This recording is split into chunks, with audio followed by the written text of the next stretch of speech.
Java and JavaScript படித்தா job opportunities எப்படி இருக்கும்னு இந்த வீடியோவில் பார்க்கலாம்.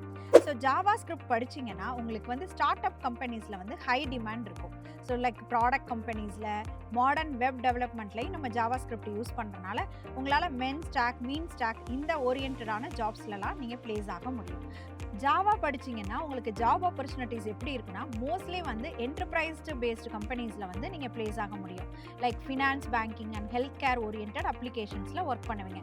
இதுக்கு ஃப்ரண்ட் எண்டில் நம்ம ஆங்குலர் அண்ட் ரியாக்ட் யூஸ் பண்ணுவோம். பேக் எண்டில் வந்து Spring Boot and Hibernate use பண்ணுவீங்க.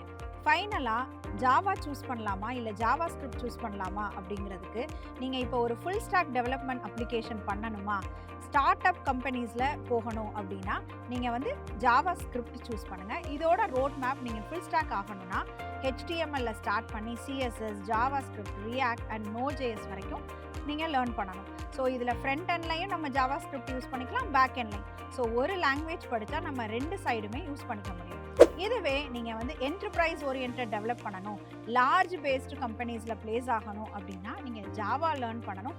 அதோட ரோட் மேப் ஊப்ஸ் படிச்சுட்டு, கோர் ஜாவா படிச்சுட்டு, அடுத்தது ஸ்ப்ரிங் பூட், அதுக்கப்புறம் வந்து ரியாக்ட் ஃப்ரேம் ஒர்க் லேர்ன் பண்ணணும். ஸோ இனிஷியலாக நீங்கள் ஜாவாஸ்கிரிப்ட் லேர்ன் பண்ணிவிட்டு ஒரு ஃபுல் ஸ்டாக் அப்ளிகேஷன் கம்ப்ளீட் பண்ணதுக்கப்புறம் என்டர்பிரைஸ் பேஸாக லேர்ன் பண்ணிக்கலாம்.